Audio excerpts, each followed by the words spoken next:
This is the Mistress Carrie Situation Report for July 11th, 2024. Your daily music headlines, industry info, and everything rock. Slipknot are bringing the Here Comes the Pain 25th anniversary tour to the Xfinity Center in Mansfield, Massachusetts. The show's happening on August 15th with Knocked Loose and Orbit Culture. Tickets are on sale now. Check the links in the show notes of this episode to get yours. The Killers paused their concert in London to watch and celebrate England and the semi-final victory in the Euros.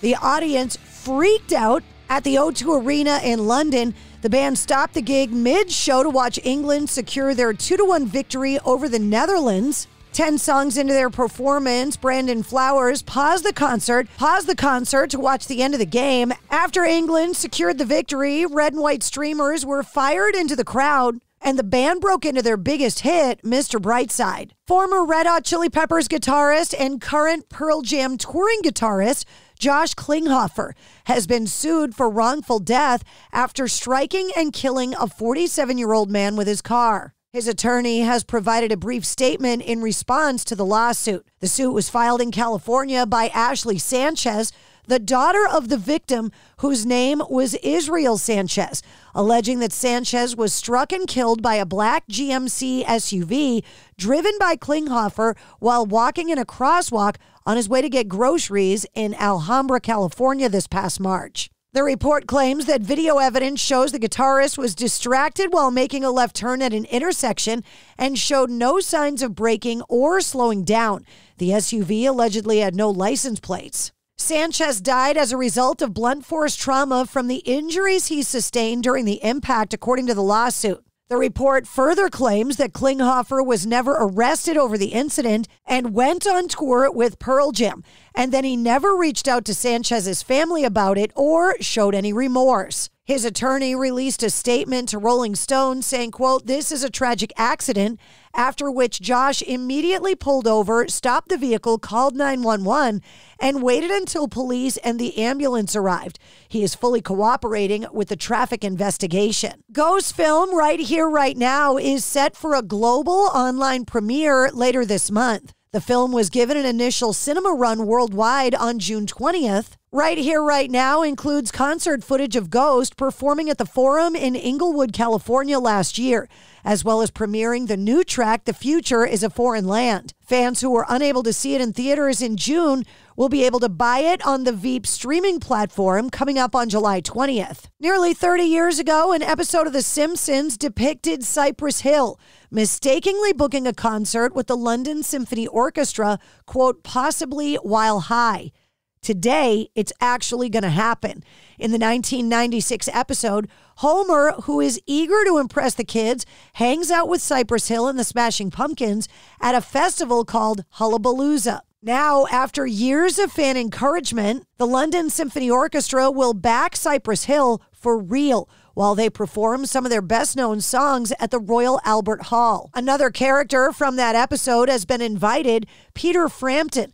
The guitarist voiced the concert booker, and though they have not received a response, Cypress Hill is hoping that he'll show up, saying, quote, "We've never met him before, but we thought it would be a kick to invite the legendary Peter Frampton." And Seether released their brand new single yesterday, Judas Mind, and announced their upcoming 9th album, The Surface Seems So Far. The follow-up to 2020's CV's Pacem Parabellum is set for release on September 20th via Fantasy Records. Sean Morgan from Seether saying Judas Mind is a song about reaching an understanding that there are bad actors in our lives that are trying to force an outcome for us that we don't see as our destiny. It's about rising up against people who have a vision for you that you don't share. Speaking of new albums, Maynard James Keenan is pumping the brakes on the announcement of a new Tool album. In a slew of recent interviews, bassist Justin Chancellor had mentioned that the band is working on new material and hopes it's out sooner than later. According to Chancellor, they do not want to wait as long as they did with their last album, Fear Inoculum, which took them 13 years to release. Now, in a new interview with Loudwire, Maynard James Keenan is walking back Chancellor's statements, saying, quote, "I never mention anything until we actually have it in our hands, because every time I say it out loud, it runs further away like Groundhog Day.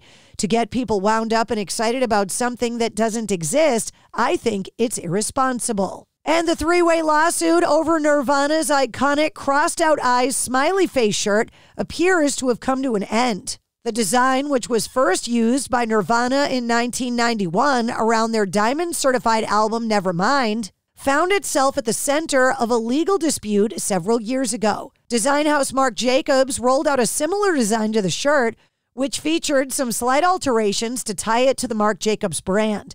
Nirvana's camp would go on to file a suit against Marc Jacobs in 2018 for copyright infringement. However, in their argument, they claim that their late frontman and guitarist Kurt Cobain had created the original smiley face logo. This led to an additional legal dispute from ex-Geffen Records art director Robert Fisher, who himself claimed to have crafted the image and accused the band of falsely claiming ownership of the design. Billboard now report that as of yesterday, the three parties have agreed to settle the matter within the next 21 days. Terms of the settlement were not publicly disclosed. And that's your sit rep. For more details on all of the stories, check the links in the show notes of this episode. And don't forget to like, follow, and subscribe to the Mistress Carrie Podcast. New full-length episodes come out every Wednesday. Episode 214, featuring Blake and Joey from Devour the Day, is available now.